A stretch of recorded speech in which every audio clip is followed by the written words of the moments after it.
दल ਨੂੰ ਇਸ ਗੱਲ ਦਾ ਬੇਹੱਦ ਅਫਸੋਸ ਆ ਕਿ ਕੱਲ ਮਾਨਯੋਗ ਮੁੱਖ ਮੰਤਰੀ ਪੰਜਾਬ ਨੇ ਪੰਜਾਬ ਨੂੰ ਦਿੱਲੀ ਦੇ ਹਵਾਲੇ ਕਰਤਾ, ਲੀਜ਼ ਹੋਲਡ ਤੇ ਦੇਤਾ। ਪੰਜਾਬ ਦੀਆਂ ਚਾਬੀਆਂ ਮਾਨਯੋਗ ਗ੍ਰਹਿ ਮੰਤਰੀ ਭਾਰਤ ਸਰਕਾਰ ਦੇ ਹਵਾਲੇ ਕਰਕੇ ਪੰਜਾਬ ਦੇ ਫੈਡਰਲਿਜ਼ਮ ਨਹੀਂ ਬਲਕਿ ਦੇਸ਼ ਦੇ ਫੈਡਰਲਿਜ਼ਮ ਤੇ ਗਹਿਰੀ ਸੱਟ ਮਾਰੀ ਆ। ਲਾ ਐਂਡ ਆਰਡਰ ਦਾ ਮਸਲਾ ਜਿਹੜਾ ਸੂਬਿਆਂ ਦਾ ਅਧਿਕਾਰ ਖੇਤਰ ਆ, ਉਹ ਕੱਲ ਦੀ ਮੀਟਿੰਗ ਵਿੱਚ ਕੇਂਦਰ ਸਰਕਾਰ ਨੇ ਸਿੱਧੇ ਤੌਰ ਤੇ ਆਪਣੇ ਕੋਲ ਲੈ ਲਿਆ। NIA ਨੈਸ਼ਨਲ ਇਨਵੈਸਟੀਗੇਸ਼ਨ ਏਜੰਸੀ ਜਿਹੜੀ ਆ, ਉਹਨੂੰ ਮੈਂ ਸਮਝਦਾ ED ਵਾਂਗੋਂ ਇੱਕ ਨਵਾਂ ਦਫ਼ਤਰ ਖੋਲ੍ਹ ਲਿਆ, ਨਵੀਂ ਏਜੰਸੀ ਬਣਾ ਲਈ। ED ਵਾਂਗ ਹੁਣ NIA ਨੂੰ ਵੀ ਆਪਣੇ ਰਾਜਸੀ ਵਿਰੋਧੀਆਂ ਦੇ ਵਿਰੁੱਧ ਵਰਤਿਆ ਜਾਏਗਾ ਔਰ ਸੂਬਿਆਂ ਦੇ ਅਧਿਕਾਰ ਖੇਤਰ ਪੱਕੇ ਤੌਰ ਤੇ ਖੋਲ੍ਹੇ ਗਏ। ਔਰ ਅਫਸੋਸ ਇਸ ਗੱਲ ਦਾ ਕਿ ਆਜ਼ਾਦ ਭਾਰਤ ਦੇ ਵਿੱਚ ਜਿਸ ਸੂਬੇ ਵਿੱਚ ਸਭ ਤੋਂ ਪਹਿਲਾਂ ਫੈਡਰਲਿਜ਼ਮ ਦੀ ਗੱਲ ਚੱਲੀ, ਜਿਸ ਸੂਬੇ ਵਿੱਚ ਕੇਂਦਰ ਦੇ ਸੂਬਿਆਂ ਅੰਦਰ ਅਧਿਕਾਰ ਖੇਤਰ ਦੇ ਵਿਰੋਧ ਦੇ ਵਿੱਚ ਮੋਰਚੇ ਲੱਗੇ, ਜਿਸ ਸੂਬੇ ਦੇ ਵਿੱਚ ਕੇਂਦਰ ਦੀਆਂ ਏਜੰਸੀਆਂ ਨੂੰ ਸੂਬਿਆਂ ਦੇ ਅਧਿਕਾਰ ਖੇਤਰ ਵਿੱਚ ਦਖਲ ਦੇਣ ਤੋਂ ਹਮੇਸ਼ਾ ਆਵਾਜ਼ ਬੁਲੰਦ ਹੋਈ, ਅੱਜ ਦੇਸ਼ ਦੇ ਵਿੱਚ ਇੱਕੋ ਇੱਕ ਮੁੱਖ ਮੰਤਰੀ ਵਿਰੋਧੀ ਪਾਰਟੀਆਂ ਦੇ ਵਿੱਚੋਂ ਕੱਲ੍ਹ ਦੀ ਮੀਟਿੰਗ ਵਿੱਚ ਸ਼ਾਮਲ ਹੋ ਕੇ ਸਟੈਪ ਲਾ ਕੇ ਆਇਆ ਸਾਰੇ ਅਧਿਕਾਰ ਕੇਂਦਰ ਨੂੰ ਦੇਣ ਦਾ, ਜਿਹਨੂੰ ਸ਼੍ਰੋਮਣੀ ਅਕਾਲੀ ਦਲ ਬਹੁਤ ਸੰਜੀਦਗੀ ਨਾਲ ਲੈ ਰਿਹਾ। ਔਰ ਪੰਜਾਬ ਤੇ ਪੰਜਾਬੀਅਤ ਦੇ ਮਦਈ ਲੋਕਾਂ ਨੂੰ ਅਪੀਲ ਕਰਦੇ ਹਾਂ ਅਸੀਂ ਕਿ ਪੰਜਾਬ ਵਿੱਚ ਗੈਰ ਪੰਜਾਬੀਆਂ ਦੇ ਰਾਜ ਤੇ ਮੋਹਰ ਲਾ ਰਹੇ ਆ ਮੁੱਖ ਮੰਤਰੀ ਸਾਹਿਬ। ਪਹਿਲਾਂ ਕੇਜਰੀਵਾਲ ਸਾਹਿਬ ਦੇ ਹਵਾਲੇ ਸਾਰੇ ਮਹਿਕਮਿਆਂ ਦੀਆਂ ਫਾਈਲਾਂ ਹਵਾਲੇ ਕਰਤੀਆਂ, ਹੁਣ ਅਮਨ ਕਾਨੂੰਨ ਸਾਰਾ ਲਾ ਐਂਡ ਆਰਡਰ ਦਾ ਸਾਰਾ ਅਧਿਕਾਰ ਹੀ ਕੇਂਦਰ ਦੇ ਹਵਾਲੇ ਕਰਤਾ। ਦੇਸ਼ ਨੂੰ ਯੂਨਿਟਰੀ ਸਿਸਟਮ ਵੱਲ ਲਿਜਾਇਆ ਜਾ ਰਿਹਾ। ਦੇਸ਼ ਦੇ ਵਿੱਚ ਸੰਘੀ ਢਾਂਚੇ ਦੀ ਤੋਹੀਨ ਵੀ ਆ, ਸੰਘੀ ਢਾਂਚੇ ਨੂੰ ਡਿਲੂਟ ਵੀ ਕੀਤਾ ਜਾ ਰਿਹਾ ਔਰ ਭਵਿੱਖ ਵਿੱਚ ਦੇਸ਼ ਦਾ ਫੈਡਰਲਿਜ਼ਮ ਜਿਹੜਾ ਖਤਰੇ ਵਿੱਚ ਖੜਾ ਕਰਤਾ। ਸਾਨੂੰ ਅਫਸੋਸ ਆ ਕਿ ਅੱਜ ਪੰਜਾਬ ਦੇ ਵਿੱਚ ਅਮਨ ਕਾਨੂੰਨ ਦੀ ਸਥਿਤੀ ਇੰਨੀ ਮਾੜੀ ਆ ਕਿ ਹਰ ਰੋਜ਼ ਲੋਕਾਂ ਦੇ ਡੇਰਿਆਂ ਦੇ ਵਿੱਚੋਂ ਮੱਝਾਂ ਖੋਲੀਆਂ ਜਾ ਰਹੀਆਂ ਨੇ, ਬਾਗਾਂ ਦੇ ਵਿੱਚੋਂ ਫਲ ਤੋੜ ਕੇ ਲਿਜਾਏ ਜਾ ਰਹੇ ਨੇ। ਕਿਸੇ ਦਾ ਬਾਗ ਆ, ਬੀਜਦਾ ਕੌਣ ਆ, ਵੱਢਦਾ ਕੌਣ ਆ, ਇਹ ਹਾਲਤ ਹੋਏ ਪਏ ਆ। ਔਰ ਨਿੱਤ ਨਸ਼ਿਆਂ ਵਿੱਚ ਡਿੱਗੇ ਨੌਜਵਾਨ, ਨਸ਼ਿਆਂ ਦੀਆਂ ਲਾਸ਼ਾਂ, ਨਸ਼ਿਆਂ ਵਿੱਚ ਗਲਤਾਨ ਬੱਚਿਆਂ ਦੀਆਂ ਲਾਸ਼ਾਂ ਅੱਜ ਮੀਡੀਆ ਵਿੱਚ ਹਰ ਰੋਜ਼ ਦੇਖਣ ਨੂੰ ਮਿਲ ਰਹੀਆਂ ਨੇ। ਹਰ ਰੋਜ਼ ਸੀਵੇ ਨੌਜਵਾਨਾਂ ਦੀ ਜਵਾਨੀ ਸਾਡੀ ਸੜਦੀ ਆ ਤੇ ਮੁੱਖ ਮੰਤਰੀ ਸਾਹਿਬ ਨੇ ਪੰਜਾਬ ਦੀ ਜਿਹੜੀਆਂ ਅਹਿਮ ਗੱਲਾਂ ਨੇ ਉਹਨਾਂ ਨੂੰ ਟੱਚ ਹੀ ਨਹੀਂ ਕੀਤਾ। ਪੰਜਾਬ ਦੇ ਜਿਹੜੇ ਅਹਿਮ ਮਸਲੇ ਨੇ ਉਹਨਾਂ ਬਾਰੇ ਇੱਕ ਸ਼ਬਦ ਵੀ ਨਹੀਂ ਬੋਲਿਆ ਮੁੱਖ ਮੰਤਰੀ ਸਾਹਿਬ। ਸਾਨੂੰ ਇਸ ਗੱਲ ਦਾ ਬੇਹੱਦ ਅਫਸੋਸ ਵੀ ਆ ਔਰ ਅਸੀਂ ਅਪੀਲ ਵੀ ਕਰਦੇ ਹਾਂ ਪੰਜਾਬ ਤੇ ਪੰਜਾਬੀਅਤ ਦੇ ਮਦਈ ਲੋਕਾਂ ਨੂੰ ਕਿ ਪੰਜਾਬ ਦੇ ਮੁੱਖ ਮੰਤਰੀ ਨੂੰ ਕੇਜਰੀਵਾਲ ਦੀ ਜਿਹੜੀ BJP ਨਾਲ ਰਲ ਕੇ ਦੇਸ਼ ਦੇ ਅੰਦਰ ਸੰਘੀ ਢਾਂਚੇ ਨੂੰ ਖਤਮ ਕਰਨ ਦੀ ਸਾਜ਼ਿਸ਼ ਆ, ਉਹਨੂੰ ਨਾਕਾਮ ਕਰਨ ਲਈ ਇਕੱਠੇ ਹੋਈਏ ਤਾਂ ਕਿ ਜਿਹੜੇ ਸੰਵਿਧਾਨ ਨਿਰਮਾਤਾ ਸਾਡੇ ਸੀ, ਜਿਹੜੇ ਇਸ ਮੁਲਕ ਦੇ ਵਿੱਚ ਹਕੀਕੀ ਫੈਡਰਲਿਜ਼ਮ ਨੂੰ ਲਾਗੂ ਕਰਨਾ ਚਾਹੁੰਦੇ ਸੀ, ਜਿਹੜੀ ਅਕਾਲੀ ਦਲ ਨੇ ਮੋਰਚਿਆਂ ਦਾ ਸੰਘਰਸ਼ ਕਰਕੇ ਸੂਬਿਆਂ ਦੇ ਅਧਿਕਾਰ ਖੇਤਰ ਬਚਾਏ ਸੀ, ਅੱਜ 7 ਮਹੀਨਿਆਂ ਦੇ ਅੰਦਰ ਇਹਨਾਂ ਨੇ ਸਾਰੇ ਸਰੈਂਡਰ ਕਰਤੇ। ਔਰ ਅੱਜ ਅਸੀਂ ਤਾੜਨਾ ਵੀ ਕਰਦੇ ਹਾਂ ਮੁੱਖ ਮੰਤਰੀ ਪੰਜਾਬ ਨੂੰ ਕਿ ਉਹ ਸੂਬੇ ਦੇ ਕਸਟੋਡੀਅਨ ਨੇ, ਸੂਬੇ ਦੇ ਮਾਲਕ ਨਹੀਂ ਹੈ। ਉਹਨਾਂ ਨੂੰ ਰਾਜ ਸੱਤਾ ਜੇ ਪੰਜਾਬ ਦੇ ਲੋਕਾਂ ਨੇ ਦਿੱਤੀ ਆ ਤਾਂ ਪੰਜਾਬ ਦੇ ਕਸਟੋਡੀਅਨ ਦੇ ਤੌਰ ਤੇ ਦਿੱਤੀ ਆ। ਉਹ ਮਾਲਕੀ ਦੇ ਅਧਿਕਾਰ ਲੈ ਕੇ ਸੂਬੇ ਨੂੰ ਕੇਂਦਰ ਦੇ ਹਵਾਲੇ ਕਰ ਰਹੇ ਨੇ, ਹਰ ਰੋਜ਼ ਨਵੇਂ ਫੈਸਲੇ ਲੈ ਕੇ ਜਿਹੜੇ ਕਿਸੇ ਤਰ੍ਹਾਂ ਵੀ ਪੰਜਾਬ ਦੇ ਲੋਕਾਂ ਨੂੰ ਪ੍ਰਵਾਨ ਨਹੀਂ ਹੋਣਗੇ। ਦੂਜੀ ਗੱਲ, ਜੋ ਜੇਲ੍ਹਾਂ ਵਿੱਚ ਬੰਦ ਸਿੰਘ ਨੇ ਸਾਡੇ, ਉਹਨਾਂ ਦੀ ਰਿਹਾਈ ਤੇ ਲਈ ਟਸ ਤੋਂ ਮਸ ਨਹੀਂ ਹੋ ਰਹੀਆਂ ਕੇਂਦਰ ਸਰਕਾਰ ਨਾ ਜਿੱਥੇ ਸੂਬਾ ਸਰਕਾਰ ਹੋ। ਔਰ ਮੈਂ ਸਮਝਦਾ ਕਿ ਹਾਲਾਤ ਜਿਹੜੇ ਨੇ ਉਹ ਬਗਾਨੇਪਣ ਦੀ ਭਾਵਨਾ, ਰੋਸ ਤੇ ਗੁੱਸਾ ਅੱਜ ਵੱਧਦਾ ਜਾ ਰਿਹਾ ਸਿੱਖ ਕੌਮ ਦੇ ਵਿੱਚ, ਜਦੋਂ ਸੰਵਿਧਾਨ ਜਿਹੜਾ ਹੈ ਉਹ ਦੋਹਰੇ ਮਾਪਦੰਡ ਵਰਤੇ ਜਾ ਰਹੇ ਸੰਵਿਧਾਨ ਦੇ ਕਾਨੂੰਨ ਦੇ ਸਾਡੇ ਲਈ। ਜਿਹੜੇ ਲੋਕ ਜੇਲ੍ਹਾਂ ਪੂਰੀਆਂ ਕਰ ਚੁੱਕੇ ਨੇ, ਸਜ਼ਾਵਾਂ ਸੁਣਾਈਆਂ ਹੋਈਆਂ, ਸਜ਼ਾਵਾਂ ਪੂਰੀਆਂ ਕਰ ਚੁੱਕੇ ਨੇ, ਜੇਲ੍ਹਾਂ ਵਿੱਚ ਬੈਠੇ ਨੇ, ਉਹਨਾਂ ਦੀ ਰਿਹਾਈ ਲਈ ਕੋਈ ਕਦਮ ਨਹੀਂ ਪੁੱਟਿਆ ਜਾ ਰਿਹਾ। ਪਰ ਅਸੀਂ ਇਹ ਕਹਿਣਾ ਚਾਹੁੰਦੇ ਹਾਂ ਕਿ ਭਾਈ ਰਾਜੋਆਣਾ ਦੇ ਮਾਮਲੇ ਦੇ ਵਿੱਚ 1 ਤਰੀਕ ਨੂੰ ਜੋ ਫੈਸਲਾ ਸੁਣਾਇਆ ਜਾਣਾ, ਕੇਂਦਰ ਸਰਕਾਰ ਨੂੰ ਉਹਨੂੰ ਸੰਜੀਦਗੀ ਨਾਲ ਲੈਣਾ ਚਾਹੀਦਾ। ਸਿੱਖ ਕੌਮ ਦੇ ਨਹੀਂ ਬਲਕਿ ਜਮਹੂਰੀ ਸ਼ਕਤੀਆਂ ਦੀਆਂ ਭਾਵਨਾਵਾਂ ਦੀ ਕਦਰ ਕਰਦੇ ਹੋਏ ਔਰ ਉਹਨਾਂ ਦੇ ਰਾਜੋਆਣਾ ਸਾਹਿਬ ਦੀ ਰਿਹਾਈ ਜਿਹੜੀ ਆ ਉਹਨੂੰ ਯਕੀਨੀ ਬਣਾਉਣਾ ਚਾਹੀਦਾ ਤੇ ਬਾਕੀ ਬੰਦੀ ਸਿੰਘਾਂ ਦੀ ਰਿਹਾਈ ਨੂੰ ਵੀ ਯਕੀਨੀ ਬਣਾਉਣਾ ਚਾਹੀਦਾ। ਅੱਜ ਅਸੀਂ ਇਹ ਵੀ ਫੈਸਲਾ ਕੀਤਾ ਸ਼੍ਰੋਮਣੀ ਅਕਾਲੀ ਦਲ ਨੇ ਕਿ ਮਸਕਟ ਦੇ ਵਿੱਚ ਜਿਹੜੇ ਪੰਜਾਬ ਦੇ ਨੌਜਵਾਨ ਫਸੇ ਹੋਏ ਨੇ, ਐਕਸਟਰਨਲ ਅਫੇਅਰ ਮੰਤਰੀ ਨੂੰ ਸ਼੍ਰੋਮਣੀ ਅਕਾਲੀ ਦਲ ਵੱਲੋਂ ਚਿੱਠੀ ਵੀ ਲਿਖੀ ਜਾ ਰਹੀ ਆ ਕਿ ਭਾਰਤ ਸਰਕਾਰ ਉਹਦੇ 'ਚ ਪਹਿਲਕਦਮੀ ਕਰੇ ਔਰ ਯਤਨ ਕਰੇ, ਕਿਉਂਕਿ ਬਹੁਤ ਸਾਰੇ ਨੌਜਵਾਨਾਂ ਦੇ ਮਾਂ-ਬਾਪ ਜਿਹੜੇ ਬੜੇ ਚਿੰਤਤ ਨੇ ਔਰ ਇਹਦੇ ਵਿੱਚ ਉਹਨਾਂ ਨੂੰ ਜਲਦੀ ਤੋਂ ਜਲਦੀ ਮਤਲਬ ਇਹਨੂੰ ਸੰਜੀਦਗੀ ਨਾਲ ਲੈਣਾ ਚਾਹੀਦਾ ਔਰ ਇਹਦੇ 'ਚ ਦਖਲ ਦੇਣਾ ਚਾਹੀਦਾ। ਮੈਂ ਸਮਝਦਾ ਕਿ ਅਦਰਵਾਈਜ਼ ਪੰਜਾਬ ਦੇ ਵਿੱਚ ਇਸ ਗੱਲ ਦਾ ਬੜਾ ਰੋਸ ਆ ਕਿ ਭਾਰਤ ਸਰਕਾਰ ਚੁੱਪ ਬੈਠੀ ਆ, ਸਾਡੇ ਨੌਜਵਾਨ ਉੱਥੇ ਫਸੇ ਬੈਠੇ ਨੇ। ਸੋ ਅੱਜ ਸ਼੍ਰੋਮਣੀ ਅਕਾਲੀ ਦਲ ਦੇ ਜਿਹੜੇ ਸੀਨੀਅਰ ਲੀਡਰ ਸੀ, ਅਸੀਂ ਇਹਦੇ 'ਤੇ ਕਾਫੀ ਚਰਚਾ ਕੀਤੀ ਆ ਔਰ ਚਰਚਾ ਦੇ ਵਿੱਚੋਂ ਇਹ ਮਹਿਸੂਸ ਕੀਤਾ ਕਿ ਅੱਜ ਪੰਜਾਬ ਗੈਰ ਪੰਜਾਬੀਆਂ ਦੇ ਹੱਥਾਂ ਵਿੱਚ ਹੋਣ ਕਰਕੇ ਪੰਜਾਬ ਦੀ ਰਾਜ ਸੱਤਾ ਦੀ ਜਿਹੜਾ ਕੰਟਰੋਲ ਆ ਉਹ ਗੈਰ ਪੰਜਾਬੀਆਂ ਦੇ ਹੱਥਾਂ 'ਚ ਹੋਣ ਕਰਕੇ ਅੱਜ ਪੰਜਾਬ ਦੇ ਹੀ ਨਹੀਂ ਬਲਕਿ ਦੇਸ਼ ਦੇ ਸੂਬਿਆਂ ਦੇ ਅਧਿਕਾਰ ਖੇਤਰ ਜਿਹੜੇ ਨੇ ਛਾਂਗੇ ਜਾ ਰਹੇ ਨੇ। ਇਹ ਬਹੁਤ ਹੀ ਦੇਰ ਚੁੱਪ ਨਹੀਂ ਬੈਠੇਗਾ ਅਕਾਲੀ ਦਲ, ਨਾ ਪੰਜਾਬ ਦੇ ਲੋਕ ਚੁੱਪ ਬੈਠਣਗੇ। ਪ੍ਰੈਸ ਸਾਹਿਬ ਨੇ ਕਰ ਲਿਆ, ਡਾਕਟਰ ਸਾਹਿਬ ਕਨਕਲੂਡ ਕਰਨਗੇ। ਮੈਂ ਤਾਂ ਸਿਰਫ 2 ਮਿੰਟ ਲੈਣੇ ਆ। NIA ਦੀਆਂ ਬ੍ਰਾਂਚਾਂ ਹਰ ਸਟੇਟ 'ਚ ਖੋਲ੍ਹਣਾ ਕੀ ਮੈਸੇਜ ਦਿੰਦਾ ਹੈ ਕਿ law and order state list 'ਚੋਂ ਕੱਢ ਕੇ ਸੈਂਟਰਲ ਲਿਸਟ 'ਚ ਪਾਤਾ ਗਵਰਨਮੈਂਟ ਆਫ ਇੰਡੀਆ ਨੇ, ਤੇ ਅਨਫੋਰਚੂਨੇਟਲੀ ਪੰਜਾਬ ਉਹਨੂੰ ਸਪੋਰਟ ਕਰਦਾ ਪਿਆ। ਇਦੋਂ ਵੱਡੀ ਮੰਦਭਾਗੀ ਗੱਲ ਨਹੀਂ ਹੋ ਸਕਦੀ। ਦੇਖੋ ਜਿਹੜੇ ਹਾਲਾਤ ਹੁੰਦੇ ਨੇ, ਹਾਲਾਤ ਇਸ ਗੱਲ ਦੀ ਗਵਾਹੀ ਭਰਦੇ ਨੇ। CBI NIA ਇਹ ਕਦੋਂ ਹੋਂਦ 'ਚ ਆਉਂਦੀਆਂ ਨੇ, ਕਦੋਂ ਐਕਸ਼ਨ 'ਚ ਆਉਂਦੀਆਂ ਨੇ? ਜਦ ਸਟੇਟ ਪੁਲਿਸ ਅਸਫਲ ਰਹਿੰਦੀ ਹੈ ਆਪਣੀਆਂ ਡਿਊਟੀਆਂ ਨਿਭਾਉਣ ਵਿੱਚ। ਮੂਸੇਵਾਲਾ ਕੇਸ ਵਿੱਚ Punjab police, Delhi police, NIA separate investigation ਕਰ ਰਹੀਆਂ ਨੇ। ਇੱਕ ਮੈਸੇਜ ਦਿੱਤਾ ਪੰਜਾਬ ਨੇ ਆਲਰੇਡੀ ਕਿ ਪੰਜਾਬ ਦੇ ਵਿੱਚ law and order enforcement machinery competent ਨਹੀਂ ਟੂ ਟੈਕਲ ਦੀ ਪ੍ਰੋਬਲਮ। ਅੱਜ NIA ਦਾ ਕੇਸ ਪੰਜਾਬ ਦਾ ਜਿਹੜਾ ਹੈਂਡਲ ਕੀਤਾ ਗਿਆ, 5 ਕੁਇੰਟਲ ਜਿਹੜਾ ਹੈਰੋਇਨ ਆਈ ਪਾਕਿਸਤਾਨ 'ਚੋਂ, 2 ਸਾਲ 'ਚ ਦੱਸਣਗੇ ਉਹਨਾਂ ਦੀ ਕੀ ਉਹਦੇ ਵਿੱਚ ਉਹਨਾਂ ਨੇ ਰਿਜ਼ਲਟ ਕੱਢਿਆ। It is all delaying tactics.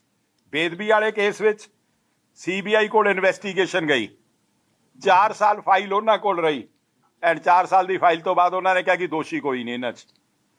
Central ਏਜੰਸੀਆਂ ਨੂੰ ਸੂਬਿਆਂ 'ਚ ਵਾੜ ਕੇ ਸੂਬਿਆਂ ਤੇ ਡਾਇਰੈਕਟ ਕੰਟਰੋਲ ਕਰਨ ਦਾ ਸੈਂਟਰ ਦਾ ਇਹ ਜਿਹੜਾ, ਦੇਖੋ ਇੱਕ ਗੱਲ ਕਹਿਣ 'ਚ ਮੈਨੂੰ ਕੋਈ ਝਿਜਕ ਨਹੀਂ, ਅਕਾਲੀ ਦਲ ਇਸ ਗੱਲ 'ਚ ਕੰਸੀਡਰਡ ਵੀ ਉਹਦਾ ਕਿ ਜਿਹੜੀ ਮੌਜੂਦਾ government of India the approach ਹੈ ਨਾ ਜੀ ਕਿ 1 ਕੰਟਰੀ 1 ਲੈਂਗੁਏਜ, ਇਹ ਅਲਟੀਮੇਟਲੀ ਇਹ ਆਊਗਾ 1 ਨੇਸ਼ਨ ਐਂਡ ਸਟੇਟਸ ਖਤਮ ਹੋ ਕੇ ਜ਼ੋਨ ਬਣਨਗੇ ਜਿਸ ਤਰ੍ਹਾਂ ਪਾਸੇ ਚੱਲ ਰਹੇ ਨੇ। ਕਿਉਂਕਿ ਤੁਸੀਂ ਅੱਜ ਤੇ ਨਹੀਂ, ਇਹ ਭਾਰਤੀ ਜਨਤਾ ਪਾਰਟੀ ਦੀ ਜਦ ਅਡਵਾਨੀ ਸਾਹਿਬ ਡਿਪਟੀ ਪ੍ਰਾਈਮ ਮਿਨਿਸਟਰ ਤੇ ਹੋਮ ਮਿਨਿਸਟਰ ਸੀ, ਉਹਨਾਂ ਨੇ ਕਿਹਾ ਸੀ ਕਿ ਰੀਜਨਲ ਪਾਰਟੀਆਂ ਤੇ ਛੋਟੇ ਸੂਬੇ ਖਤਮ ਕਰਕੇ ਜ਼ੋਨ ਬਣਾਉਣੇ ਚਾਹੀਦੇ ਨੇ। ਉਧਰ ਨੂੰ ਅਚੀਵਮੈਂਟ ਨੂੰ ਜਾ ਰਿਹਾ। ਇਹ ਲੋਕਾਂ ਦੀਆਂ ਭਾਵਨਾਵਾਂ ਦੇ ਨਾਲ ਖੇਡਣ ਦੀ ਗੱਲ ਹੋਈ ਜਾ ਰਹੀ ਹੈ ਜਿਹੜੀ ਪੰਜਾਬ ਦੀ। ਤੇ ਇਦੋਂ ਅਨਫੋਰਚੂਨੇਟ ਗੱਲ ਕੀ ਹੋਊਗੀ ਕਿ ਤੁਹਾਡੇ ਕੋਲ ਲਾਅ ਐਂਡ ਆਰਡਰ ਹੀ ਆਪਣੇ ਕੋਲ ਨਹੀਂ ਰਿਹਾ। ਐਂਡ ਜਿਹੜੀ ਸਭ ਤੋਂ ਬਸ ਅੱਜ ਤੱਕ ਸੈਟਲਡ ਲਾਅ ਆ ਕਿ CBI ਕੋਲ ਵੀ ਇਨਕੁਆਇਰੀ ਤਾਂ ਜਾ ਸਕਦੀ ਹੈ, NIA ਕੋਲ ਵੀ ਤਾਂ ਜਾ ਸਕਦੀ ਹੈ ਜੇ ਸਟੇਟ ਗਵਰਨਮੈਂਟ ਰਿਕਮੈਂਡ ਕਰੇ ਜਾਂ ਕੋਈ ਕੋਰਟ ਆਰਡਰ ਕਰੇ। ਹੁਣ ਇੱਕ ਸਵਾਲ ਉੱਠਦਾ ਹੈ ਕਿ ਜਦ ਸਟੇਟ ਵਿੱਚ NIA ਦੇ ਹੈੱਡਕੁਆਟਰ ਖੁੱਲ ਜਾਣਗੇ ਹਰ ਸਟੇਟ 'ਚ, ਕਿ ਉੱਥੇ ਬੰਦੇ ਵਿਹਲੇ ਬੈਠਣਗੇ ਕਿ ਉਹ ਹਰ ਕੇਸ 'ਚ ਇੰਟਰਫੀਅਰ ਕਰਨਗੇ? ਤੇ ਜਿੰਨੀਆਂ ਹੁਣ NIA ਇਨਕੁਆਇਰੀ ਕਰ ਰਹੀ ਹੈ, ਪੰਜਾਬ ਸਰਕਾਰ ਤੋਂ ਲੋਕ ਅੱਜ ਇਹ ਵੀ ਜਵਾਬ ਮੰਗਣਗੇ ਕਿ ਇਹ ਮੂਸੇਵਾਲੇ ਵਾਲਾ ਕੇਸ ਜਿਹਦੇ ਨਾਲ ਕਰੋੜਾਂ ਲੋਕਾਂ ਦੀਆਂ ਭਾਵਨਾਵਾਂ ਜੁੜੀਆਂ ਹੋਈਆਂ ਨੇ, ਮੁਲਜ਼ਮ ਪੰਜਾਬ ਦਾ ਭੱਜਦਾ ਹੈ, ਪੰਜਾਬ 'ਚੋਂ ਭੱਜਦਾ ਹੈ, ਪੰਜਾਬ ਉਹਨੂੰ ਐਪਰੀਹੈਂਡ ਨਹੀਂ ਕਰਦਾ, ਦਿੱਲੀ ਪੁਲਿਸ ਉਹਨੂੰ ਕਬਜ਼ੇ 'ਚ ਲੈਂਦੀ ਹੈ। ਕਿ ਇਹ ਸਾਰੀਆਂ ਗੱਲਾਂ ਇਸ ਕਰਕੇ ਕੀਤੀਆਂ ਜਾ ਰਹੀਆਂ ਕਿ ਮੈਸੇਜ ਦੇਣਾ ਚਾਹੁੰਦੇ ਦਿੱਲੀ ਨੂੰ ਕਿ ਪੰਜਾਬ ਲਾਅ ਐਂਡ ਆਰਡਰ 'ਚ ਫੇਲ ਹੋ ਗਿਆ। ਅਕਾਲੀ ਦਲ ਇੱਕ ਮੰਗ ਕਰਦਾ ਹੈ ਸੈਂਟਰ ਗਵਰਨਮੈਂਟ ਤੋਂ ਕਿ ਸੰਵਿਧਾਨ ਦਾ ਮਜ਼ਾਕ ਨਾ ਉਡਾਓ। ਜੇ ਇਹ ਮੁਲਕ ਨੂੰ ਇਕੱਠਾ ਰੱਖਣ ਲਈ ਕੀਨ ਹੈ ਸੈਂਟਰ ਗਵਰਨਮੈਂਟ, ਵੱਖ-ਵੱਖ ਧਰਮ, ਵੱਖ-ਵੱਖ ਬੋਲੀਆਂ, ਵੱਖ-ਵੱਖ ਕਲਚਰ ਤੇ ਵੱਖ-ਵੱਖ ਰੀਜਨ ਦੀਆਂ ਐਸਪੀਰੇਸ਼ਨਸ ਦਾ ਸਤਿਕਾਰ ਕਰਨਾ ਪਊ। ਉਹਨਾਂ ਨੂੰ ਆਪਣੀ ਥਾਂ ਤੇ ਆਪਣੀ ਆਜ਼ਾਦੀ, ਇੰਡੀਪੈਂਡੈਂਟਲੀ ਆਪਣੇ ਫੈਸਲੇ ਲੈਣ ਦੇ ਅਧਿਕਾਰ ਦਿੱਤੇ ਜਾਣਗੇ। ਜੇ ਉਹ ਇਸ ਚੀਜ਼ ਨੂੰ ਕਰਸ਼ ਕਰਕੇ, ਲੋਕ ਤਾਂ ਇਹ ਵੀ ਖਦਸ਼ਾ ਕਰਦੇ ਆ ਕਿ ਅਲਟੀਮੇਟਲੀ ਇਹ ਵਨ ਨੇਸ਼ਨ ਵਨ ਲੈਂਗੁਏਜ ਆ ਗਿਆ ਨਾ। ਤਾਂ ਇਸ ਮਦਰਾਸ 'ਚ ਦੇਖ ਲਿਆ, ਹੁਣ ਉਹ ਕਹਿਣ ਲੱਗ ਪਏ ਕਿ ਨੈਸ਼ਨਲ ਲੈਂਗੁਏਜ ਹੈ। ਇਹ ਬੜਾ ਖਤਰਨਾਕ ਟ੍ਰੈਂਡ ਹੈ। ਮੈਂ ਪਹਿਲੀ ਵਾਰ ਸੁਣਿਆ ਕਿ ਫਰਟੀਲਾਈਜ਼ਰ ਵੀ ਵਨ ਨੇਸ਼ਨ ਵਨ ਫਰਟੀਲਾਈਜ਼ਰ। ਇਹ ਕੱਲ੍ਹ ਨੂੰ ਇਹ ਕਹਿਣਗੇ one nation one election symbol. So ਇਹ ਸਿਸਟਮ ਹੈ ਜਿਹੜਾ ਇਹ ਬਹੁਤ ਹੀ ਘਾਤਕ ਹੋਊਗਾ, ਇਹ ਆਟੋਕ੍ਰੈਟ ਹੋਊਗਾ, ਇਹ ਡੈਮੋਕ੍ਰੇਸੀ ਲਈ ਖਤਰਾ ਹੋਊਗਾ। ਅੱਜ ਅਕਾਲੀ ਦਲ ਨੇ ਇਹਨੂੰ ਬੜੀ ਸੀਰੀਅਸਲੀ ਲਿਆ ਹੈਗਾ। ਅਸੀਂ ਇਹ ਮੰਗ ਕਰਦੇ ਹਾਂ ਸੈਂਟਰ ਤੋਂ ਕਿ ਜੇ ਸੈਂਟਰ ਇਸ ਦੇਸ਼ ਨੂੰ ਬਚਾਉਣਾ ਚਾਹੁੰਦੀ ਹੈ, ਸੂਬਿਆਂ ਨੂੰ ਅਧਿਕਾਰ ਦੇਵੇ, ਸੂਬਿਆਂ ਨੂੰ ਫਾਈਨੈਂਸ ਕਰੇ ਕਿ ਉਹ ਆਪਣੀ ਲਾਅ ਐਂਡ ਐਨਫੋਰਸਮੈਂਟ ਮਸ਼ੀਨਰੀ ਨੂੰ ਅਪਡੇਟ ਕਰਕੇ ਉਹਨੂੰ ਸਮੇਂ ਦਾ ਹਾਣੀ ਬਣਾਵੇ, ਨਾ ਕਿ ਇੱਕ ਥਰਡ ਏਜੰਸੀ ਇੱਥੇ ਵਿੱਚ ਹੋਰ ਵਾੜ ਕੇ ਹੋਰ ਮੈਸ ਤੇ ਕਨਫਿਊਜ਼ਨ ਕ੍ਰੀਏਟ ਕੀਤਾ ਜਾਵੇ। ਹੁਣ ਡਾਕਟਰ ਸਾਹਿਬ ਕੀ ਮੰਗਾ ਸਾਹਿਬ ਕਰਨਾ? ਦੇਖੋ, ਗੱਲ ਇਹ ਹੈ ਕਿ ਮੁੱਖ ਤੌਰ ਦੇ ਉੱਤੇ ਤੇ ਚੰਦੂ ਮਾਜਰਾ ਸਾਹਿਬ ਨੇ ਔਰ ਗਰੇਵਾਲ ਸਾਹਿਬ ਨੇ ਜਿਹੜੀ ਵੱਡੀ ਇਰੋਜਨ ਜਿਹੜੀ ਫੈਡਰਲ ਸਿਸਟਮ ਦੀ ਦੇਸ਼ ਦੇ ਵਿੱਚ ਹੋ ਰਹੀ ਹੈ, ਉਹਦੇ ਸਬੰਧ ਦੇ ਵਿੱਚ ਜੋ ਅੱਜ ਅਸੀਂ ਮੀਟਿੰਗ ਦੇ ਵਿੱਚ ਵਿਚਾਰ ਕੀਤਾ, ਉਹਦੇ ਬਾਰੇ 'ਚ ਤੁਹਾਡੇ ਨਾਲ ਪਹਿਲਾਂ ਸਾਰੀ ਗੱਲਬਾਤ ਸਾਂਝੀ ਕੀਤੀ ਜਾ ਰਹੀ।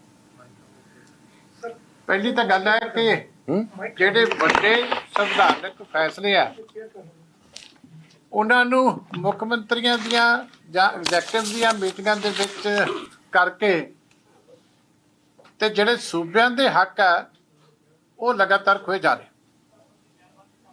ਪਹਿਲਾਂ ਤਾਂ ਮੈਂ ਦੇਸ਼ ਦੇ ਗ੍ਰਹਿ ਮੰਤਰੀ ਜੀ ਨੂੰ ਵੀ ਪੁੱਛਦਾ, ਪ੍ਰਧਾਨ ਮੰਤਰੀ ਜੀ ਨੂੰ ਵੀ ਪੁੱਛਦਾ ਵੀ ਕਿ ਆਲਰੇਡੀ ਦੇਸ਼ ਦੇ ਵਿੱਚ ਜਿਹੜੀ ਲਾਅ ਐਨਫੋਰਸਿੰਗ ਏਜੰਸੀ ਹੈ ਕਿ ਇਹਨਾਂ ਦੀ ਆਲਰੇਡੀ ਦੇਸ਼ ਦੇ ਵਿੱਚ ਕੋਈ ਘਾਟ ਹੈ? ਕਿੰਨੀਆਂ ਦੇਸ਼ ਦੇ ਵਿੱਚ ਵੱਖ-ਵੱਖ ਏਜੰਸੀਜ਼ ਹੈ ਜਿਹੜੀਆਂ ਲਾਅ ਐਂਡ ਆਰਡਰ ਨੂੰ ਜਿਹੜਾ ਉਹ ਡੀਲ ਕਰਦੀਆਂ। ਔਰ ਲਾਅ ਐਂਡ ਆਰਡਰ ਜਿਹੜਾ ਹੈਗਾ ਪਿਓਰਲੀ ਸਟੇਟ ਸਬਜੈਕਟ ਹੈ।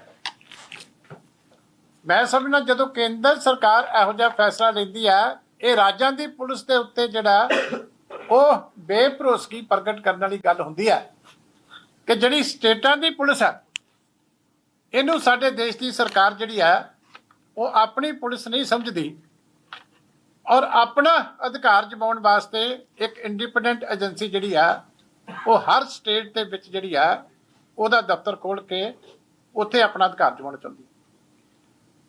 ਅੱਜ ਜ਼ਰੂਰਤ ਕੀ ਹੈ ਕਿ ਇੱਕ ਕੋਆਰਡੀਨੇਸ਼ਨ ਜਿਹੜੀ ਸਟੇਟਾਂ ਦੀ ਜਿਹੜੀ ਲਾਅ ਐਨਫੋਰਸਿੰਗ ਏਜੰਸੀ ਦੀ ਔਰ ਸੈਂਟਰਲ ਲੈਵਲ ਦੇ ਉੱਤੇ ਜਿਹੜੀਆਂ ਲਾਅ ਐਨਫੋਰਸਿੰਗ ਏਜੰਸੀਜ਼ ਆ ਉਹਦੀ ਬੈਟਰ ਕੋਆਰਡੀਨੇਸ਼ਨ ਚਾਹੀਦੀ ਹੈ। ਜੇ ਸਾਡੇ ਦੇਸ਼ ਦੀਆਂ 3 ਵੱਖ-ਵੱਖ ਸੈਨਾਵਾਂ ਸੀ ਤੇ ਅਸੀਂ ਫੀਲ ਕੀਤਾ ਕਿ ਉਹਦੀ ਹੋਰ ਬੈਟਰ ਕੋਆਰਡੀਨੇਸ਼ਨ ਹੋਵੇ ਕਿ ਤਿੰਨਾਂ ਦੇ ਅਲੱਗ-ਅਲੱਗ ਚੀਫ ਹੈ ਤੇ ਕੰਬਾਈਨਡ ਡਿਫੈਂਸ ਸਰਵਿਸਿਜ਼ ਚੀਫ ਲਾਇਆ ਕਿ ਉਹ ਸਾਰੀਆਂ ਫੋਰਸਿਸ ਦੀ ਜਿਹੜੀ ਆ ਇੱਕ ਯੂਨੀਫਾਰਮਿਟੀ ਲਿਆਉਣ ਵਾਸਤੇ ਐਕਸ਼ਨ ਦੇ ਵਿੱਚ ਤਿੰਨਾਂ ਨੂੰ ਇਕੱਠਾ ਕਰਨ ਵਾਸਤੇ ਇੱਕ ਕੋਆਰਡੀਨੇਟਰ ਲਾ ਕਿ ਦੇਸ਼ ਦੇ ਵਿੱਚ ਸਾਰੇ ਸਟੇਟ ਦੀ ਪੁਲਿਸ ਦੀਆਂ ਜਿਹੜੀਆਂ ਲਾਅ ਐਨਫੋਰਸਮੈਂਟ ਏਜੰਸੀਆਂ ਸਟੇਟਾਂ ਦੀਆਂ, ਇਹਦੇ ਨਾਲ ਸਾਰੀ ਇਨਫੋਰਮੇਸ਼ਨ ਦੇਸ਼ ਦੀਆਂ ਏਜੰਸੀਆਂ ਸ਼ੇਅਰ ਕਿਉਂ ਨਹੀਂ ਕਰ ਸਕਦੀਆਂ? ਕਿ ਜਿਹੜੇ ਇੰਟਰਨੈਸ਼ਨਲ ਇਨਪੁਟ ਆ ਉਹ ਡਾਇਰੈਕਟ ਜਿਹੜੇ ਸਟੇਟ ਦੇ ਸਾਡੇ ਅਫਸਰ ਆ, ਡੀਜੀਪੀ ਸਾਹਿਬਾਨ ਆ, ਉਹਨਾਂ ਦੇ ਨਾਲ ਦੇਸ਼ ਦੀ ਏਜੰਸੀ ਸਾਡੀ ਸ਼ੇਅਰ ਕਿਉਂ ਨਹੀਂ ਕਰ ਸਕਦੀ? ਅੱਜ ਦੇ ਜਿਹੜੇ ਸਾਡੇ ਦੇਸ਼ ਦੇ NIA ਦੇ ਚੀਫ ਹੈ, ਬੜੇ ਅੱਛੇ ਅਫਸਰ ਆ, ਸਾਡੇ ਆਪਣੇ ਡੀਜੀਪੀ ਰਹੇ ਆ। ਜੇ ਉਹ ਪੰਜਾਬ 'ਚ ਹੁੰਦਿਆਂ ਹੋਇਆਂ ਸਰਹੱਦੀ ਸੂਬਾ ਸੰਭਾਲ ਸਕਦੇ ਆ, ਤੇ ਫਿਰ ਦਿੱਲੀ ਦੇ ਵਿੱਚ ਅੱਜ ਉਹ ਦੇਸ਼ ਦੀ ਜਿਹੜੀ NIA ਦੀ ਕਮਾਂਡ ਸੰਭਾਲ ਰਿਹਾ। ਤੇ ਜੇ ਦਿੱਲੀ ਦੇ ਵਿੱਚ ਜੇ ਕੋਈ ਕੋਆਰਡੀਨੇਟਿੰਗ ਏਜੰਸੀ ਬੈਟਰ ਜਿਹੜੀ ਹੋਵੇ, ਉਹ ਉਸੇ ਤਰੀਕੇ ਹੀ ਉਸੇ ਭਾਵਨਾ ਦੇ ਨਾਲ ਸਟੇਟ ਦੀ ਪੁਲਿਸ ਦੇ ਨਾਲ ਕੋਆਰਡੀਨੇਸ਼ਨ ਕਰੇ, ਇਨਪੁਟ ਸ਼ੇਅਰ ਕਰੇ, ਇਨਫੋਰਮੇਸ਼ਨ ਸ਼ੇਅਰ ਕਰੇ, ਉਹਦੇ ਇਨਪੁਟ ਰਿਸੀਵ ਕਰੇ, ਉਹਨੂੰ ਡਾਇਰੈਕਸ਼ਨ ਦੇਵੇ, ਤੇ ਕੀ ਸਾਡੇ ਦੇਸ਼ ਦੀ ਲਾਅ ਐਂਡ ਆਰਡਰ ਇਹਦੇ ਨਾਲੋਂ ਬੈਟਰ ਹੋਏਗੀ ਕਿ ਇਹਦੇ ਨਾਲੋਂ ਮਾੜੀ ਹੋਏਗੀ? ਪਰ ਇਹ ਪੋਲੀਟੀਕਲ ਕੰਪਲਸ਼ਨਸ ਆ ਬਾਰਡਰ ਦੇ ਵਿੱਚ 50 ਕਿਲੋਮੀਟਰ ਦਾ ਜਿਹੜਾ ਏਰੀਆ ਸੀ ਸਟੇਟ ਦਾ ਪੁਲਿਸ ਦਾ, ਇਹ ਓਵਰਲੈਪ ਕਰ ਦਿੱਤਾ ਵਿਦ ਬਾਰਡਰ ਸਿਕਿਉਰਿਟੀ ਫੋਰਸ। ਅਸੀਂ ਉਦੋਂ ਨਹੀਂ ਕੰਡੈਮ ਕੀਤਾ ਸੀ। ਤੇ ਮੈਂ ਹੁਣ ਪੁੱਛਦਾ ਕਿ ਇਹ ਦੋਨਾਂ ਦਾ ਜਿਹੜਾ ਡਿਊਲ ਕੰਟਰੋਲ ਹੋਣ ਤੋਂ ਬਾਅਦ ਪੰਜਾਬ ਦੇ ਵਿੱਚ ਨਸ਼ਿਆਂ ਦੀ ਸਪਲਾਈ ਜਿਹੜੀ ਆ ਪਾਕਿਸਤਾਨ ਤੋਂ, ਉਹ ਆਉਣੀ ਵਧੀ ਹੈ ਕਿ ਘਟੀ ਹੈ? ਇਹਨਾਂ ਦੇ ਆਪਣੇ ਅੰਕੜੇ ਆ ਕਿ ਹੁਣ ਕਿੰਨੀਆਂ AK-47 ਰੋਜ਼ ਜਿਹੜੀਆਂ ਉੱਥੇ ਜਿਹੜੀਆਂ ਉਸ ਰਸਤੇ ਆ ਰਹੀਆਂ, ਫੜੀਆਂ ਜਾਂਦੀਆਂ, ਆ ਰਹੀਆਂ ਤਾਂ ਹੀ ਫੜੀਆਂ ਜਾ ਰਹੀਆਂ। ਕਿ ਡਿਊਲ ਜਿਹੜਾ ਹੈਗਾ ਕੰਟਰੋਲ, ਇਹਦੇ ਨਾਲ ਕੋਈ ਸਥਿਤੀ ਪੰਜਾਬ ਦੇ ਵਿੱਚ ਨਸ਼ਿਆਂ ਦੀ ਬਿਹਤਰ ਹੋਈ? ਅੱਜ ਨੌਜਵਾਨ ਵੀ ਨਸ਼ਿਆਂ ਨਾਲ ਮਰ ਰਹੇ ਆ, ਲੜਕੀਆਂ ਵੀ ਮਰ ਰਹੀਆਂ, ਬੱਚੇ ਵੀ ਨਸ਼ੇ ਲੈਣ ਲੱਗ ਗਏ। ਇਸ ਕਰਕੇ ਦੇਸ਼ ਦੀ ਸਰਕਾਰ ਨੂੰ ਸੋਚਣਾ ਚਾਹੀਦਾ ਹੈ ਕਿ ਕੱਲਾ ਇੱਕ ਪੋਲੀਟੀਕਲ ਜਿਹੜੀ ਸਾਡੀ ਇੱਕ ਬਣ ਗਈ ਕਿ ਅਸੀਂ ਹਰ ਚੀਜ਼ ਦੇ ਉੱਤੇ ਕਬਜ਼ਾ ਕਰਨਾ, ਤਾਂ ਜੋ ਜਦੋਂ ਲੋੜ ਪਵੇ ਉਹਨੂੰ ਮਿਸਯੂਜ਼ ਕਰ ਲਈਏ। ਉਹਦੇ ਨਾਲ ਸਾਡਾ ਦੇਸ਼ ਦਾ ਜਿਹੜਾ ਸੰਵਿਧਾਨ ਹੈ, ਇਹਨੂੰ ਖਤਮ ਕਰਨ ਵਾਲੇ ਪਾਸੇ ਨਹੀਂ ਹੋਣਾ ਚਾਹੀਦਾ। ਇਹਨਾਂ ਨੂੰ ਚਾਹੀਦਾ ਕਿ ਸਾਇੰਟੀਫਿਕ ਸਪੋਰਟ ਜਿਹੜੀ ਸਟੇਟ ਦੀ ਪੁਲਿਸ ਨੂੰ ਚਾਹੀਦੀ ਆ, ਉਹ ਉਹਦੇ ਨਾਲ ਉਹਦੇ 'ਚ ਉਹਦੀ ਹੈਲਪ ਕਰੇ। ਜਿਹੜੀ ਵੈਪਨਰੀ ਹੋਰ ਬੈਟਰ ਸਟੇਟ ਦੀ ਪੁਲਿਸ ਨੂੰ ਚਾਹੀਦੀ ਆ, ਉੱਥੇ ਗਵਰਨਮੈਂਟ ਆਫ ਇੰਡੀਆ ਜੇ ਸਟੇਟਾਂ ਨਹੀਂ ਫੰਡਿੰਗ ਕਰ ਸਕਦੀਆਂ, ਉੱਥੇ ਬੈਟਰ ਫੰਡਿੰਗ ਕਰੇ। ਹੋਰ ਜਿਹੜਾ ਇਹਨਾਂ ਨੂੰ ਕੋਈ ਇਕਵਿਪਮੈਂਟ ਚਾਹੀਦਾ, ਉਹਦੇ ਵਾਸਤੇ ਇੰਟਰਸੈਪਸ਼ਨ ਵਾਸਤੇ ਜਾਂ ਬਾਰਡਰ ਦੇ ਕ੍ਰਾਸ ਬਾਰਡਰ ਸਰਵੇਲੈਂਸ ਵਾਸਤੇ, ਉੱਥੇ ਸਟੇਟਾਂ ਦੀ ਪੁਲਿਸ ਦੀ ਹੈਲਪ ਕਰੇ। ਪਰ ਇਹ ਤਾਂ ਐ ਲੱਗਣ ਲੱਗ ਗਿਆ ਕਿ ਦੇਸ਼ ਦਾ ਵੱਖ-ਵੱਖ ਹੀ ਸਾਰਾ ਕੁਝ ਕਰ ਦੇਣਾ, ਕਿ ਸਾਰਾ ਕੁਝ ਲੱਗੇਗਾ ਕਿ ਇਹ ਇੱਕ ਕਲੋਨੀ ਬਣ ਕੇ ਰਹਿ ਗਿਆ ਸੂਬਾ, ਤੇ ਹਰ ਚੀਜ਼ ਜਿਹੜੀ ਅਸੀਂ ਦੇਸ਼ ਦੀ ਜਿਹੜੀ ਆ ਉਹ ਆਪਣੀ ਸੌਂਪਣੀ। ਇਸ ਕਰਕੇ ਅੱਜ ਜਿਹੜਾ ਇਹ ਕੇਂਦਰ ਸਰਕਾਰ ਦਾ ਫੈਸਲਾ, ਇਹਦਾ ਸ਼੍ਰੋਮਣੀ ਅਕਾਲੀ ਦਲ ਨੇ ਡਟ ਕੇ ਵਿਰੋਧ ਕੀਤਾ ਕਿ ਇਸ ਤਰ੍ਹਾਂ ਦੇ ਫੈਸਲੇ ਜਿਹੜੇ ਆ, ਕਦੀ GST ਲਾ ਕੇ ਸਾਰੇ ਦੇਸ਼ ਦੀ ਜਿਹੜੀ ਆ ਇਕਨੋਮੀ ਕੰਟਰੋਲ ਕਰ ਲਈ, ਹੁਣ ਸਟੇਟਾਂ ਭਿਖਾਰੀ ਬਣ ਕੇ ਤੁਰੀਆਂ ਫਿਰਦੀਆਂ, ਕਦੀ BBMP ਦਾ ਜਿਹੜਾ ਕੰਟਰੋਲ ਹੈ ਉਹ ਸਟੇਟਾਂ ਦੇ ਕੋਲੋਂ ਲੈ ਲਿਆ, ਕਦੀ ਬਾਰਡਰ ਦਾ 50 ਕਿਲੋਮੀਟਰ ਦਾ ਵਧਾ ਦਿੱਤਾ। ਬਾਕੀ ਗਰੇਵਾਲ ਸਾਹਿਬ ਨੇ ਹੋਰ ਉਦਾਹਰਨਾਂ ਦਿੱਤੀਆਂ। ਇਹ ਇੱਕ ਨਹੀਂ, ਲਗਾਤਾਰ ਜਿਹੜੀ ਆ ਫੈਡਰਲਿਜ਼ਮ ਦੇ ਅਗੇਂਸਟ ਜਿਹੜੇ ਸਟੈਪ ਗਵਰਨਮੈਂਟ ਵੱਲੋਂ ਲਏ ਜਾ ਰਹੇ ਆ, ਇਹਨਾਂ ਸਾਰਿਆਂ ਦਾ ਸ਼੍ਰੋਮਣੀ ਅਕਾਲੀ ਦਲ ਜਿਹੜਾ ਉਹ ਡਟ ਕੇ ਵਿਰੋਧ ਕਰਦਾ। ਇੱਕ ਗੱਲ ਹੋਰ ਜਿਹੜੀ ਅੱਜ ਅਸੀਂ ਨੋਟਿਸ ਲਈ ਆ ਕਿ ਕੇਜਰੀਵਾਲ ਸਾਹਿਬ ਮੁਲਕ ਨੂੰ ਫਿਰਕੂ ਲੀਹਾਂ ਤੇ ਵੰਡਣ ਵਾਲਿਆਂ ਵਿੱਚ ਮੋਹਰੀ ਰੋਲ ਅਦਾ ਕਰ ਰਹੇ ਨੇ। ਉਹਨਾਂ ਵੱਲੋਂ ਦੇਸ਼ ਦੀ ਕਰੰਸੀ ਤੇ ਗਣੇਸ਼ ਜੀ ਦੀਆਂ ਫੋਟੋਆਂ ਲਾਉਣਾ, ਮਤਲਬ ਦੇਸ਼ ਦੇ ਵਿੱਚ ਜਿਹੜਾ ਸੈਕੂਲਰਿਜ਼ਮ ਦਾ ਕੰਸੈਪਟ ਆ, ਜਿਹੜਾ ਭਾਰਤ ਦੇ ਵਿਧਾਨ ਦੀ ਪ੍ਰਿੰਬਲ ਦੇ ਵਿੱਚ ਦਰਜ ਆ, ਮਤਲਬ ਉਹਦੀ ਭਾਵਨਾ ਦੇ ਉਲਟ ਜਾ ਕੇ ਦੇਸ਼ ਨੂੰ ਫਿਰਕੂ ਲੀਹਾਂ ਤੇ ਵੰਡਣਾ, ਮੈਂ ਸਮਝਦਾ ਕਿਸੇ ਤਰ੍ਹਾਂ ਵੀ ਦੇਸ਼ ਦੇ ਸੰਵਿਧਾਨ ਨਾਲ ਨਿਆਂ ਨਹੀਂ ਹੈ, ਦੇਸ਼ ਦੇ ਸਮੁੱਚੇ ਭਾਈਚਾਰਿਆਂ ਨਾਲ ਨਿਆਂ ਨਹੀਂ ਹੈ। ਸੋ ਆਪਣੇ ਰਾਜਸੀ ਲਾਹੇ ਲੈਣ ਲਈ ਅੱਜ ਫਿਰਕੂ ਲੀਹਾਂ ਤੇ ਵੰਡਣ ਵਾਲਿਆਂ ਵਿੱਚ ਮੋਹਰੀ ਰੋਲ ਦੇ ਤੌਰ ਤੇ ਕੇਜਰੀਵਾਲ ਦੇ ਜਿਹੜੇ ਸੁਝਾਅ ਨੇ, ਉਹਨਾਂ ਨੂੰ ਸ਼੍ਰੋਮਣੀ ਅਕਾਲੀ ਦਲ ਨੇ ਪੂਰੀ ਤਰ੍ਹਾਂ ਰੱਦ ਕੀਤਾ। ਹੋਰ ਕੋਈ ਸਵਾਲ? ਚੰਦੂਮਾਜਰਾ ਸਾਹਿਬ, ਜਦੋਂ ਦੀ ਭਗਵੰਤ ਮਾਨ ਸਰਕਾਰ ਆਈ ਹੈ, ਉਸ ਤੋਂ ਜਿਹੜੇ ਪੰਜਾਬ ਵਿਰੋਧੀ ਫੈਸਲੇ ਨੇ, ਸ਼੍ਰੋਮਣੀ ਅਕਾਲੀ ਦਲ ਵੱਲੋਂ ਬਹੁਤ ਸਾਰੀਆਂ ਪ੍ਰੈਸ ਕਾਨਫਰੰਸਾਂ ਕੀਤੀਆਂ ਗਈਆਂ, ਜਿਹਨਾਂ 'ਚ ਮਸਲਾ ਚੰਡੀਗੜ੍ਹ ਦਾ ਆ ਗਿਆ, ਕਿ ਮਸਲਾ ਜਿਵੇਂ ਦੱਸ ਰਹੇ BSF ਦਾ ਘੇਰਾ ਵਧਾਤਾ, BBMP ਦਾ ਮਸਲਾ ਆ ਗਿਆ। ਮਤਲਬ ਇਸ ਤਰ੍ਹਾਂ ਦੇ ਬਹੁਤ ਸਾਰੇ ਮਸਲੇ ਜਿਹੜੇ ਸੈਂਟਰ ਦੇ ਨਾਲ ਉਹ ਇਹ ਸਰਕਾਰ ਵੱਲੋਂ ਪੰਜਾਬ ਵਿਰੋਧੀ ਜਿਹੜੇ ਲਏ ਜਾ ਰਹੇ। ਪਰ ਤੁਸੀਂ ਬਾਰ-ਬਾਰ ਪ੍ਰੈਸ ਕਾਨਫਰੰਸ, ਇੱਕ ਵਾਰੀ ਚਿੱਠੀ ਵੀ ਤੁਸੀਂ ਲਿਖੀ ਸੀ ਵੀ ਇਹਨੇ ਦਿਨਾਂ ਜਵਾਬ ਨਾ ਦਿੱਤਾ ਮੁੱਖ ਮੰਤਰੀ ਸਾਹਿਬ ਨੇ, ਤੇ ਸ਼੍ਰੋਮਣੀ ਅਕਾਲੀ ਦਲ ਜਿਹੜਾ ਅਗਲਾ ਪ੍ਰੋਗਰਾਮ ਲਿਖੇਗਾ। ਮੇਰਾ ਪ੍ਰਸ਼ਨ ਇਹ ਹੈ ਕਿ ਬਾਰ-ਬਾਰ ਸਟੈਪ ਬਾਈ ਸਟੈਪ ਜਿਹੜਾ ਉਹ ਸਾਰਾ ਕੁਝ ਇਸ ਤਰ੍ਹਾਂ ਹੋ ਰਿਹਾ, ਸ਼੍ਰੋਮਣੀ ਅਕਾਲੀ ਦਲ ਸਿਰਫ ਪ੍ਰੈਸ ਕਾਨਫਰੰਸ ਕਰਕੇ ਉਸ ਤੋਂ ਬਾਅਦ ਵਿੱਚ ਕੋਈ ਜਿਹੜਾ ਐਕਸ਼ਨ ਜਾਂ ਕੋਈ ਤੁਹਾਡੇ ਵੱਲੋਂ ਜਿਹੜਾ ਕੋਈ ਪ੍ਰੋਗਰਾਮ ਨਹੀਂ ਹੁੰਦਾ, ਇਹਦਾ ਕੀ ਕਾਰਨ? ਦੇਖੋ, ਇਹ ਗੱਲ ਤੁਹਾਡੀ ਬਿਲਕੁਲ ਠੀਕ ਆ ਵੀ 7 ਮਹੀਨਿਆਂ 'ਚ ਮੇਰਾ ਖਿਆਲ ਇੱਕ ਨਹੀਂ ਅਨੇਕਾਂ ਫੈਸਲੇ ਐਸੇ ਹੋਏ ਨੇ ਜਿਹੜੇ ਸੂਬਿਆਂ ਦੇ ਅਧਿਕਾਰ ਖੇਤਰ ਵਿੱਚ ਕੇਂਦਰ ਦਾ ਦਾਖਲ ਸਿੱਧਾ ਤੇ ਪੰਜਾਬ ਦੇ ਮੁੱਖ ਮੰਤਰੀ ਦੀ ਸਿੱਧੇ ਜਾਂ ਸਿੱਧੇ ਤੌਰ ਤੇ ਮਿਲੀ ਭੁਗਤ ਜਾਂ ਉਹਨਾਂ ਵਿੱਚ ਹਾਂ ਰਲਾਉਣ ਵਾਲੀ ਗੱਲ ਆ। ਸ਼੍ਰੋਮਣੀ ਅਕਾਲੀ ਦਲ ਮਹਿਸੂਸ ਕਰਦਾ ਕਿ ਲੋਕਾਂ ਨੇ ਇੱਕ ਚੁਣ ਕੇ ਸਰਕਾਰ ਭੇਜੀ ਆ ਤੇ ਜਿੰਨੀਆਂ ਵੀ ਗਵਰਨਮੈਂਟ ਆਫ ਇੰਡੀਆ ਦੀਆਂ ਮਤਲਬ ਦਾਖਲੇ ਦੀਆਂ ਫੈਸਲੇ ਨੇ, ਭਾਵੇਂ ਡੈਮਾਂ ਤੇ ਸਥਾਈ ਮੈਂਬਰਸ਼ਿਪ ਖੋਣ ਦਾ, ਭਾਵੇਂ ਪੰਜਾਬ ਪੁਲਿਸ ਹਟਾ ਕੇ CISF ਬਿਠਾਉਣ ਦਾ, ਜਿਹੜੇ ਵੀ ਫੈਸਲੇ, ਭਾਵੇਂ UT ਕੇਡਰ ਐਲਾਨਣ ਦਾ ਕਰਮਚਾਰੀਆਂ ਨੂੰ, ਚੰਡੀਗੜ੍ਹ ਦੇ ਨੂੰ, ਜਿੰਨੇ ਵੀ ਫੈਸਲੇ ਨੇ ਮਤਲਬ ਸਟੇਟ ਦੀ ਗਵਰਨਮੈਂਟ ਹੀ ਮਤਲਬ ਉਹਨਾਂ ਨੂੰ ਟੇਕ ਆਫ ਕਰ ਸਕਦੀ ਆ।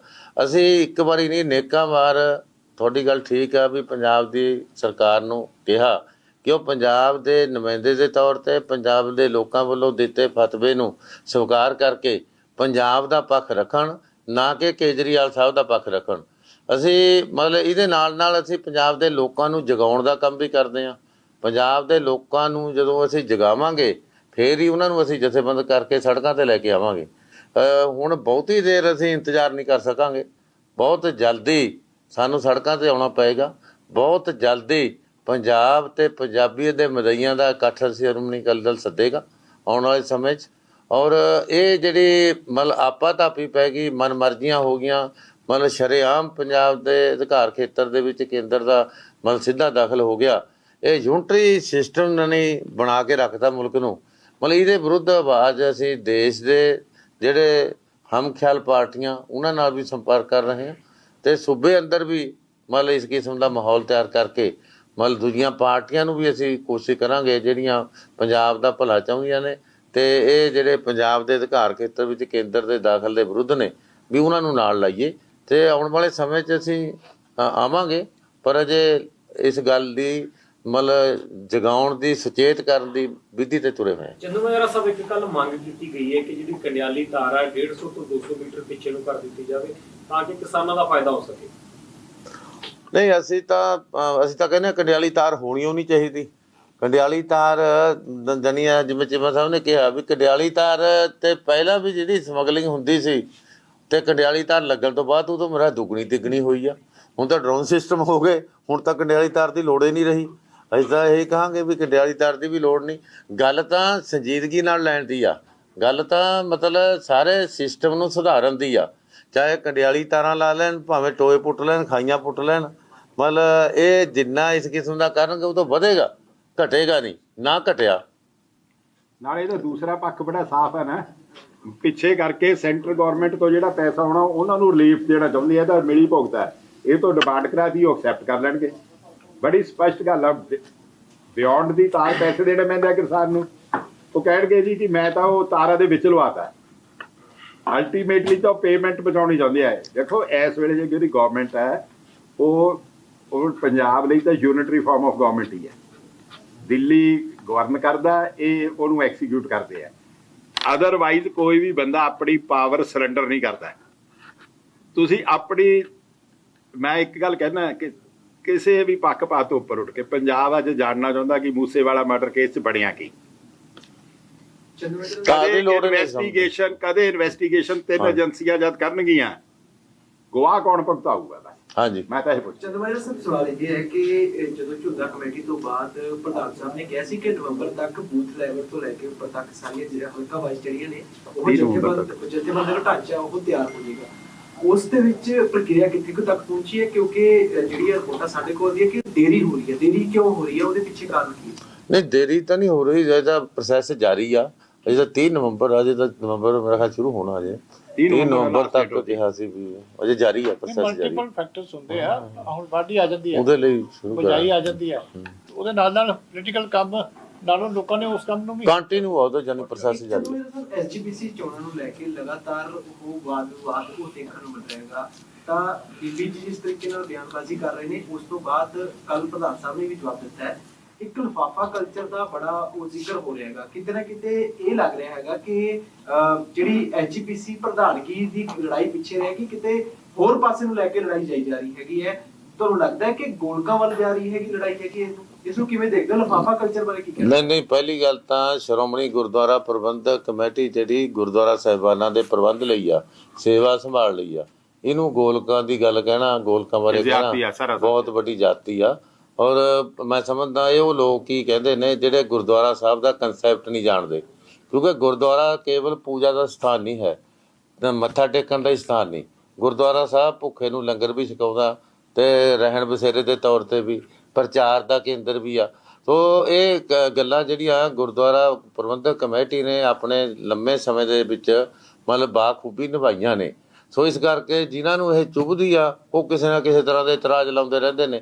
ਸੋ ਅੱਜ ਵੀ ਸ਼੍ਰੋਮਣੀ ਗੁਰਦੁਆਰਾ ਪ੍ਰਬੰਧਕ ਕਮੇਟੀ ਦੇ ਵਿੱਚ ਅਸੀਂ ਮਹਿਸੂਸ ਕਰਦੇ ਹਾਂ ਕਿ ਸ਼੍ਰੋਮਣੀ ਅਕਾਲੀ ਦਲ ਦੇ ਵਿੱਚੋਂ ਬੰਦੇ ਟਿਕਟ ਤੇ ਚੁਣੇ ਹੋਏ ਜਿਹੜੇ ਮੈਂਬਰ ਨੇ ਉਹ ਕੁਦਰਤੀ ਤੌਰ ਤੇ ਸ਼੍ਰੋਮਣੀ ਅਕਾਲੀ ਦਲ ਦੀ ਰਾਮਕਾਰ ਵਿੱਚ ਆ ਕੇ, ਸ਼੍ਰੋਮਣੀ ਅਕਾਲੀ ਦਲ ਦੇ ਅਨੁਸ਼ਾਸਨ ਵਿੱਚ ਆ ਕੇ, ਸ਼੍ਰੋਮਣੀ ਅਕਾਲੀ ਦਲ ਦੀ ਨੀਤੀ ਅਨੁਸਾਰ ਚੱਲ ਕੇ ਹੀ ਪ੍ਰਬੰਧ ਦੇ ਫੈਸਲੇ ਕਰਦੇ ਨੇ ਤੇ ਉਹਨਾਂ ਨੂੰ ਪੂਰੇ ਅਧਿਕਾਰ ਹੁੰਦੇ ਨੇ।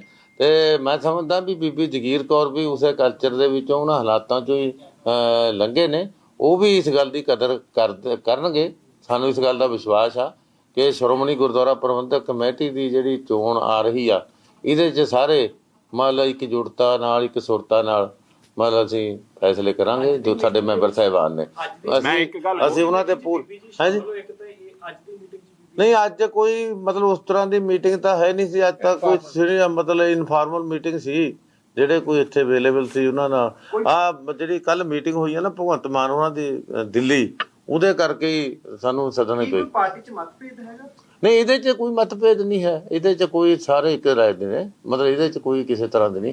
ਕਿਉਂਕਿ ਗੁਰਦੁਆਰਾ ਸਾਹਿਬਾਨਾਂ ਦਾ ਪ੍ਰਬੰਧ ਜਿਹੜਾ ਜਦੋਂ ਜਨਰਲ ਇਲੈਕਸ਼ਨ ਹੋਈ ਆ ਉਦੋਂ ਖਾਲਸਾ ਪੰਥ ਨੇ ਸ਼੍ਰੋਮਣੀ ਅਕਾਲੀ ਦਲ ਦੀ ਜਿਹੜੀ ਟਿਕਟਾਂ ਤੇ ਜਿੱਤੇ ਲੋਕ ਆ ਉਹਨਾਂ ਨੂੰ ਸੰਭਾਲਿਆ।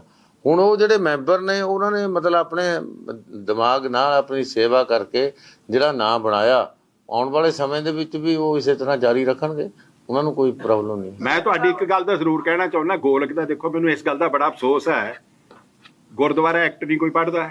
ਜਿਹੜੇ ਪ੍ਰਚਾਰ ਕਰਦੇ ਆ ਗੋਲਕ ਆ ਗਏ, ਗੋਲਕ ਆ ਗਏ, ਕੇਵਲ ਤੇ ਕੇਵਲ ਗੁਰਦੁਆਰਾ ਐਕਟ ਪ੍ਰੋਵਾਈਡ ਕਰਦਾ ਹੈ। ਗੁਰਦੁਆਰਾ ਸਿੱਖ ਗੁਰਦੁਆਰਾ ਜੁਡੀਸ਼ੀਅਲ ਕਮਿਸ਼ਨ ਕੋਡ ਕਿਸੇ ਮੈਂਬਰ ਦੇ ਖਿਲਾਫ ਕੋਈ ਐਵੀਡੈਂਸ ਹੋਵੇ ਕਿ ਉਹ ਪੈਸੇ ਗਲਤ ਖਾ ਗਿਆ ਜਾਂ ਗਲਤ ਵਰਤੋਂ ਕੀਤੀ ਹੈ, ਸਮਰੀ ਪ੍ਰੋਸੀਡਿੰਗ ਆ, 100 ਰੁਪਏ ਦੀ ਟਿਕਟ ਲਾ ਕੇ ਉਹਨੂੰ ਡਿਸਮੈਂਬਰ ਕਰਾ ਸਕਦਾ। ਅਫਸੋਸ ਇਹ ਹੈ ਕਿ ਜਿਹੜੇ ਲੋਕ ਗਿੱਦੜ ਦਾਖ ਨਾ ਪੜੇ ਆਖੇ ਤੂੰ ਕੌੜੀ, ਜਿਹੜੇ ਕਬਜ਼ੇ ਕਰਨ ਨੂੰ ਫਿਰਦੇ ਆ, ਸੇਵਾ ਨਹੀਂ, ਉਹ ਕਹਿੰਦੇ ਗੋਲਕਾ ਖਾ ਗਏ। ਦਿਓ ਤਾਂ ਸਹੀ ਦਰਖਾਸਤ ਇੱਕ ਵੀ ਐਵੀਡੈਂਸ ਨਾਲ। ਮੈਨੂੰ ਦੱਸੋ ਕਿ ਕਿਹੜੇ ਹੋਰ ਰਿਲੀਜੀਅਸ ਇੰਸਟੀਚਿਊਸ਼ਨ ਨੇ, ਕਿਸੇ ਰਿਲੀਜੀਅਸ ਇੰਸਟੀਚਿਊਸ਼ਨ ਨੇ ਹੈਲਥ ਯੂਨੀਵਰਸਿਟੀ ਬਣਾਈ ਹੋਵੇ, ਡੈਂਟਲ ਕਾਲਜ ਬਣਾਏ ਹੋਣ, 27 ਐਜੂਕੇਸ਼ਨਲ ਇੰਸਟੀਚਿਊਸ਼ਨ ਚੱਲਦੇ ਹੋਣ, ਨੇਪਾਲ ਅਰਥਕੁਵੇਕ ਆਵੇ ਰੋਟੀ ਉੱਥੇ ਵਰਤਾਈ ਹੋਵੇ, ਕਸ਼ਮੀਰ ਫਲੱਡ ਆਵੇ ਉੱਥੇ ਵਰਤਾਈ ਹੋਵੇ, ਕੇਰਲਾ ਫਲੱਡ ਆਏ ਹੁਣ ਉੱਥੇ ਵਰਤਾਈ ਹੋਵੇ, ਤੇ ਲੈ ਦੇ ਕੇ ਏਜੰਡੇ ਦੇ ਸ਼੍ਰੋਮਣੀ ਕਮੇਟੀ ਹੈ। ਕਿਉਂਕਿ ਇੱਕ ਗਿਣੀ ਮਿੱਥੀ ਸਾਜ਼ਿਸ਼ ਹੈ ਸਿੱਖਾਂ ਨੂੰ ਇੱਕ ਥਾਂ ਤੇ ਇੱਕ ਪਲੇਟਫਾਰਮ ਤੇ ਇਕੱਠੇ ਕਰਕੇ ਇੱਕ ਆਵਾਜ਼ ਬਣਾਉਣ ਤੋਂ ਉਹ ਪਾੜਨਾ ਚਾਹੁੰਦੇ ਆ। ਨੇਸ਼ਨ ਇੱਕ, ਟੈਕਸ ਇੱਕ, ਪਰ ਗੁਰਦੁਆਰਾ ਕਮੇਟੀਆਂ ਲੋਕਲ। ਦਿੱਲੀ ਤੋੜੀ, ਹਜ਼ੂਰ ਸਾਹਿਬ ਲਹਿਦਾ, ਪਟਨਾ ਸਾਹਿਬ ਲਹਿਦਾ, ਹਰਿਆਣਾ ਲਹਿਦਾ, ਹੁਣ ਪੰਜਾਬ ਨੂੰ ਕਿਹਨੂੰ ਮਿਲਦਾ, ਸਿੱਖ ਨੇ ਕਦੇ ਨਹੀਂ ਹੋਣ ਦੇਣਾ। ਇਹ ਮਹਿੰਗਾ ਸੌਦਾ ਪਊ ਜਿਹੜਾ ਵੀ ਕਰੂ ਇਹਨੂੰ।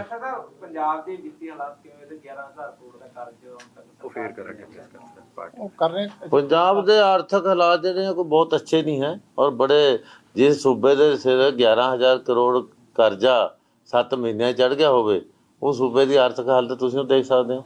ਔਰ ਜਿਹੜੇ ਸੂਬੇ ਦਾ ਕਰੋੜਾਂ ਰੁਪਈਆ ਬਾਹਰਲੇ ਸੂਬਿਆਂ 'ਚ ਆਪਣੀ ਝੂਠ ਨੂੰ ਸੱਚ ਜਮਾਉਣ ਦੀ ਇਸ਼ਤਿਹਾਰਬਾਜ਼ੀ 'ਚ ਲੱਗ ਜੇ, ਉਹ ਸੂਬਾ ਕਿਵੇਂ ਆਰਥਿਕ ਤੌਰ 'ਤੇ ਖੜਾ ਹੋ ਸਕਦਾ?